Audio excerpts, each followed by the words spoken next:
Satri Akalji. Welcome back to the deep dive.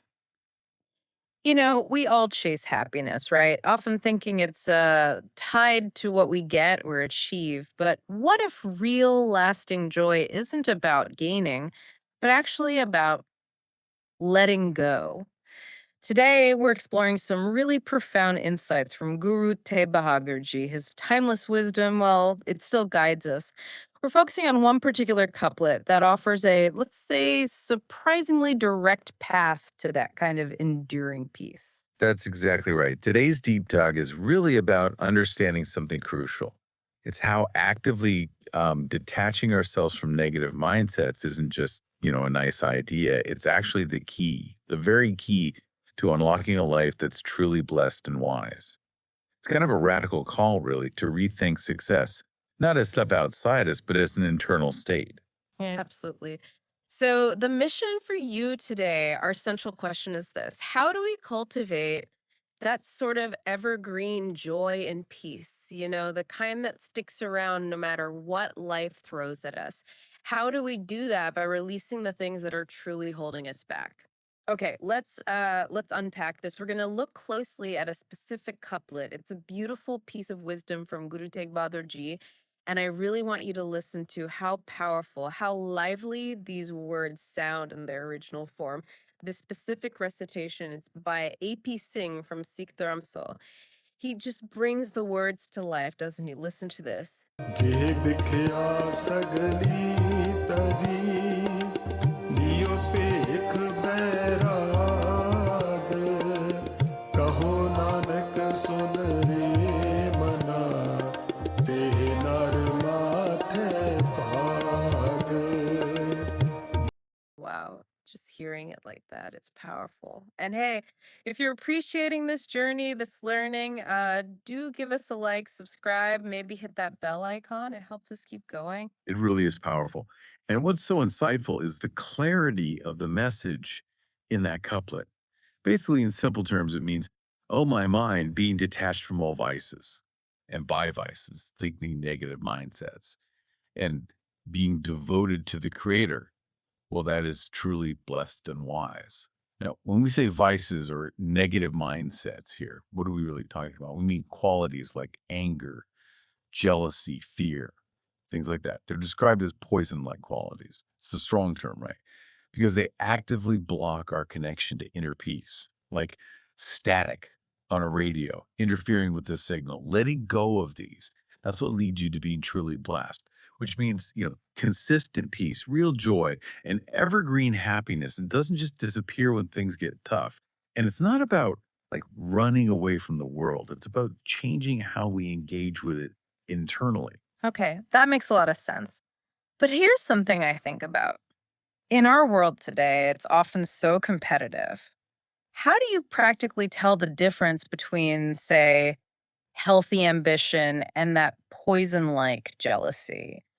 It sounds easy to say detach, but for a lot of us, these vices can feel pretty deep seated, almost like motivations. That's a really great question. And that's where this wisdom becomes truly practical. It's not really about trying to suppress those feelings entirely. That's almost impossible. Uh, It's more about understanding that they come and go, they're transient, and crucially, refusing to let them define who you are at your core. Okay, right. This is where it gets really interesting, I think. Let's make it more tangible. Let's use a real world scenario, something maybe many of us can relate to. Imagine two friends, grew up together, super close, shared everything. Later on, life happens and they both become really successful. Nice houses, fancy cars, and they're generous too, helping people out in their communities. Seems great on the surface. We've probably all felt like that first friend sometimes, haven't we? It feels like our brains are just wired to compare sometimes. Okay, so the first friend, despite having all this success, all this generosity internally, always competing with the other friend, constantly worrying, how big is his house? Is his car more expensive? That feeling of, I need to earn more, I need to beat him. It's like this invisible race they're running, and it leads to this constant internal struggle, never quite feeling content. Exactly. And now contrast that What's the difference in their actual internal experience? The second friend, also successful, buying things, helping people, just like the first one, but internally, always happy, always feeling blessed within, Mm. just at peace. And when this friend sees their buddy doing well, maybe even doing better, they feel more joy. They genuinely celebrate it. No comparison, no resentment. Now, if we link this back to the couplet we heard, you can see so clearly how just one single poison like quality, the jealousy was actively destroying the first friend's inner peace, despite all the external success. The second friend, though, they embody that freedom, that blessedness the couplet talks about. Their success wasn't undermined by comparison, it was actually amplified by their inner peace. Wow. Okay. So, what does this all mean for you listening right now? How do we take this timeless wisdom and actually apply it? How do we find that consistent peace in our own lives? Well, the practical takeaway, the thing to really focus on, is to actively start identifying your own false attachments.